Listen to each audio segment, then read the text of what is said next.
And then that'll be it. And so far, it's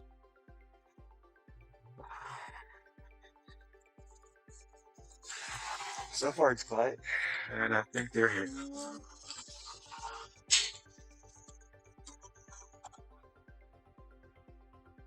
I think it's nice though.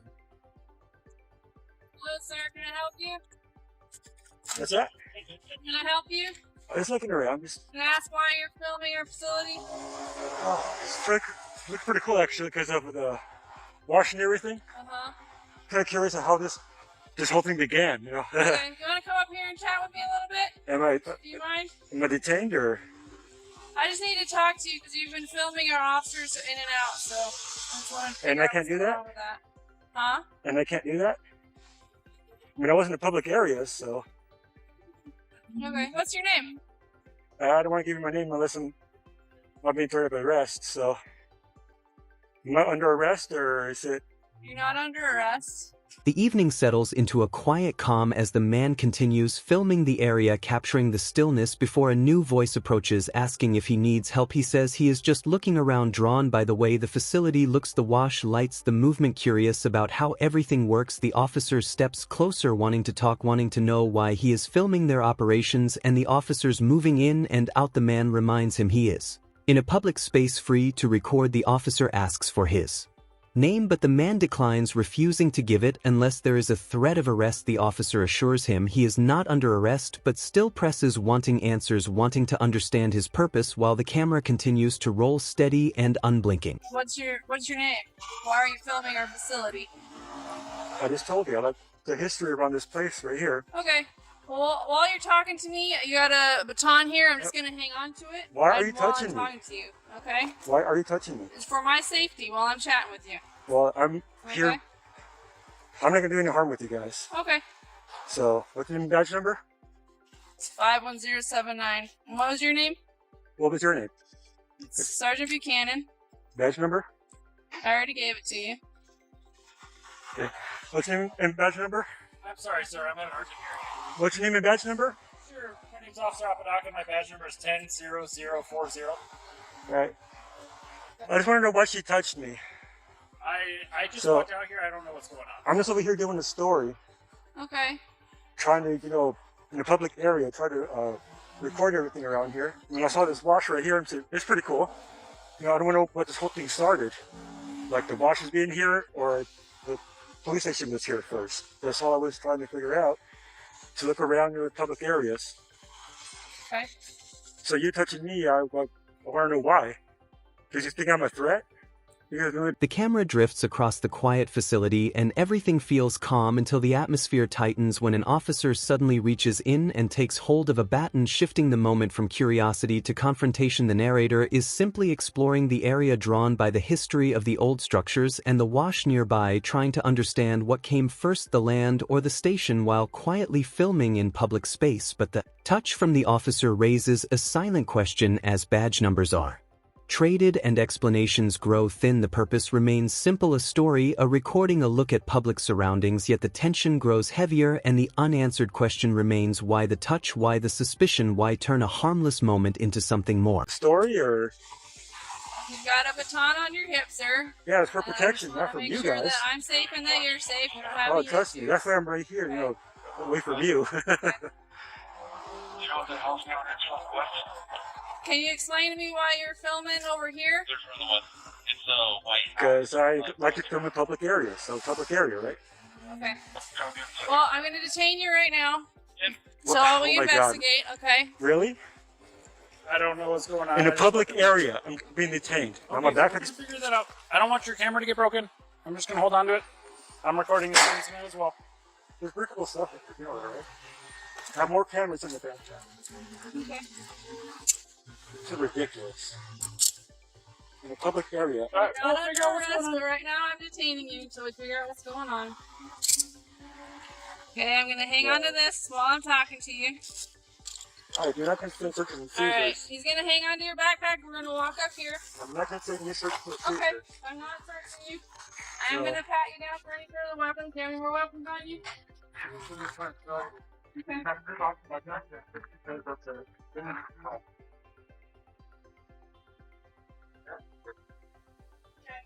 The scene unfolds quietly until an officer notices the baton on the narrator's hip, a tool meant for protection though not from anyone present. The narrator stands back, keeping distance, calm and steady, filming in a public area, simply observing the west side structures and the open space around the facility. But the questions shift the tone as the officer demands clarity and then orders a detention, turning a lawful moment into escalating tension. The narrator is confused, standing in a public area yet suddenly detained while the officer takes hold of the camera, claiming to protect it, while another grips the backpack, preparing to walk the narrator forward, patting down for weapons, insisting it is not a search. Even as control tightens, the moment becoming heavier, the purpose lost, the pressure rising as the camera keeps recording every second. Just gonna check, make sure.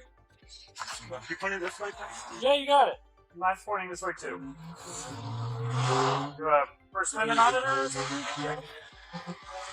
What's scary? I hear you. I'm a Vikings fan too. I know it doesn't mean much to you right now, but It's the first time I've ever been detained.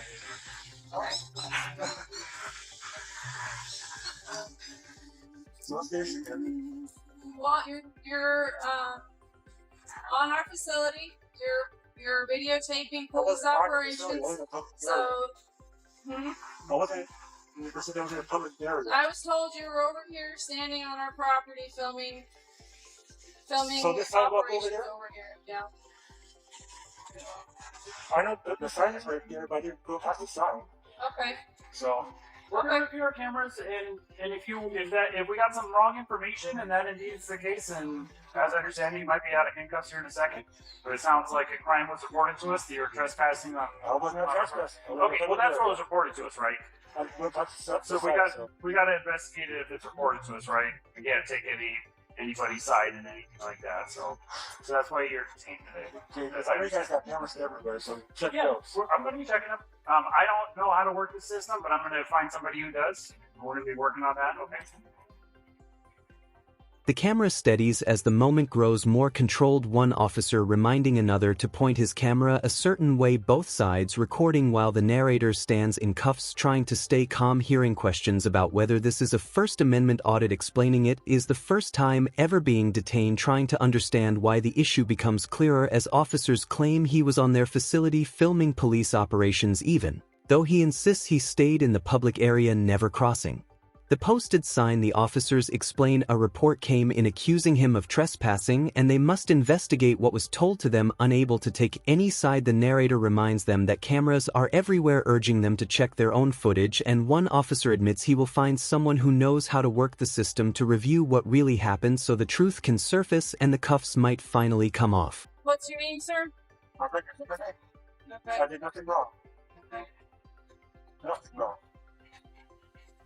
Right here, man. If you're just out here filming, it's obviously a public area. So you're right. there to track? So the track is public as well. But what it sounds like was reported to my sergeant is that you were on our private drive past no trespassing signs. While you're detained, I'm gonna go verify that information. Okay. I'll be right back. Okay. Proceed to stand by. And back there, I was lifting that up so look over the wall. Sorry, say it again. I lift that up so look over the wall. It's about it.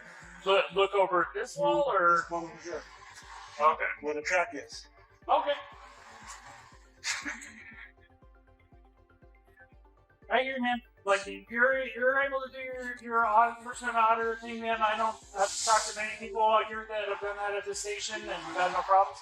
Sounds like what was reported to us is it was a crime. If there was no crime actually committed, and it was a misunderstanding or miscommunication on our part, then we're going to apologize. Take you out of handcuffs in just a moment.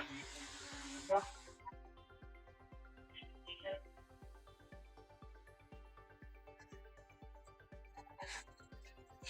First I've been in handcuffs, actually. Sorry, what's that? This is my first time being in handcuffs, actually. Okay. Hopefully it's just for another minute. I've been the one on downtown. The moment is tense but measured as the narrator stands detained, officers asking names and confirming intentions. The narrator insists nothing is wrong, simply filming in a public area while the track remains open and accessible, yet reports claim he crossed into private drive past no trespassing signs. While verifying that information, the narrator explains lifting something just to see over a wall, nothing more, observing the space around the Track officers acknowledge he has been cooperative and shares that many others have filmed here without incident. The tension slowly eases as they admit the report may have been a misunderstanding, promising an apology and the release from handcuffs. The narrator reflects that this is his first time restrained. The seconds stretch longer, but the calm underlines the unfolding resolution in the quiet of the station and the public grounds. The main station, yeah, 270 South Stone. Yeah, they don't do shit like this. I hear you, man, and it sounds like we wouldn't be putting you in handcuffs if we didn't have the report that you were trespassing on a private drive.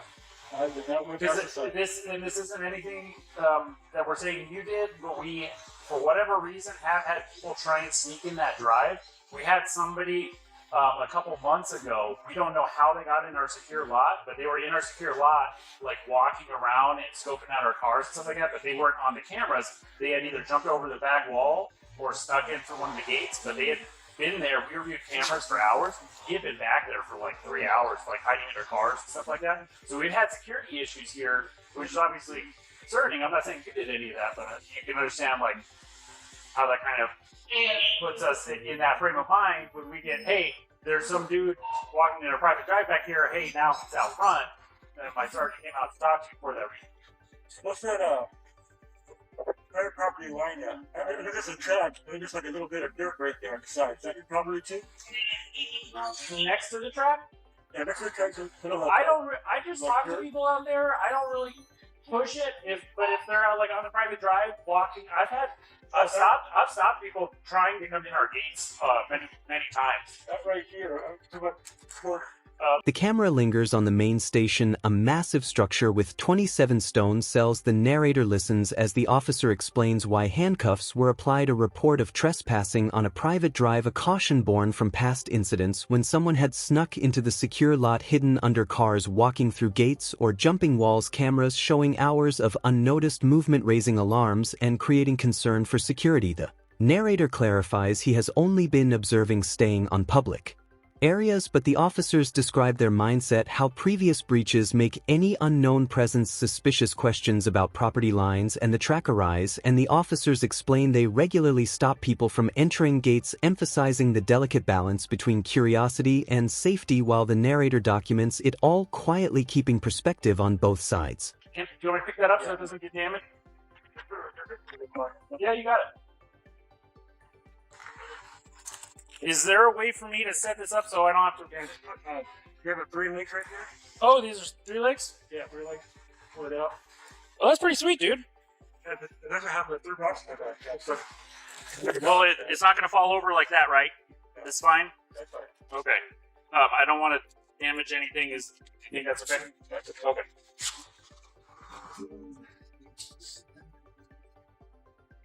Yeah, this all went right. It's a little bit of dirt right there on this camera here. You recognize this or? Which area are we talking about? I can't make a point. This area right here. On the backside there? Yeah, where the gate is, but So it's technically all the property of the facility of the city of Tucson. the track is. But as far as, not necessarily the track, but I'm talking about specifically like this private drive and This like right once here, you go I through the was gates. behind the sign. Sorry, what's that? I was behind the sign on the side right here. Oh, behind the sign this way or behind the sign that way? That way. Behind the sign on the... Yeah. Alright, it sounds like once you clarify that, once you kind of comes to this moment, I'm fine with you walking around the whole station, filming everything. It sounds like they had a report that you were on a private drive. Aggressive. Sorry, what's that? She wasn't too little aggressive. Like I said, I had just walked up, so I don't really know what happened before I got there, right?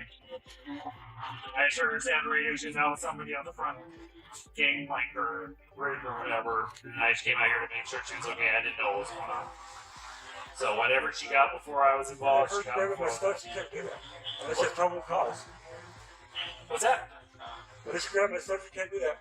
The narrator moves carefully through the station grounds, adjusting equipment, ensuring nothing is damaged. The tripod legs catch his attention, and he sets them just right, checking stability and making sure the camera will not fall. A patch of dirt marks the corner near the back gate. The officers clarify property lines, explaining the track and the private drive belong to the city and the facility, and questions arise about being behind posted Signs the narrator insists he stayed behind them and the officers nod, promising to review the situation while allowing filming of the station. The tension lingers as past reports of aggressive presence are mentioned. The narrator recalls walking up unsure of prior events, explaining he only came to observe and ensure safety, noting that nothing should be touched without probable cause, yet his belongings had been handled. An uncomfortable reminder of boundaries and protocol unfolds on camera. Well, you can be detained for reasonable suspicion, but What's the crime bill?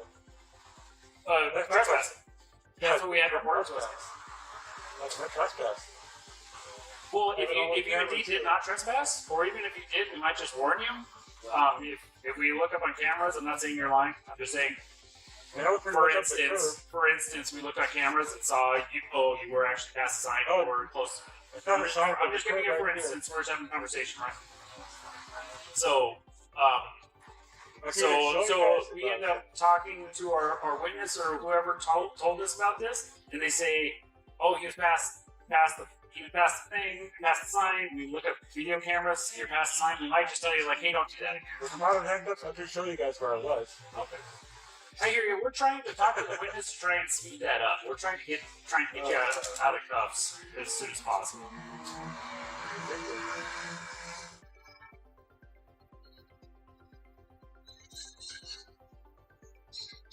So, yeah.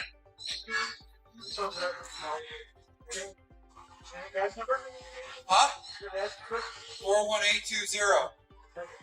The officer dial, like the soul. So he was just doing a First Amendment audit, walking around filming. What, at least as I understand it, was reported to Sarge is that he was on the private drive back here. Oh, behind the sign. So, yeah, I told him maybe a day was fine, so I don't think they kind of as well.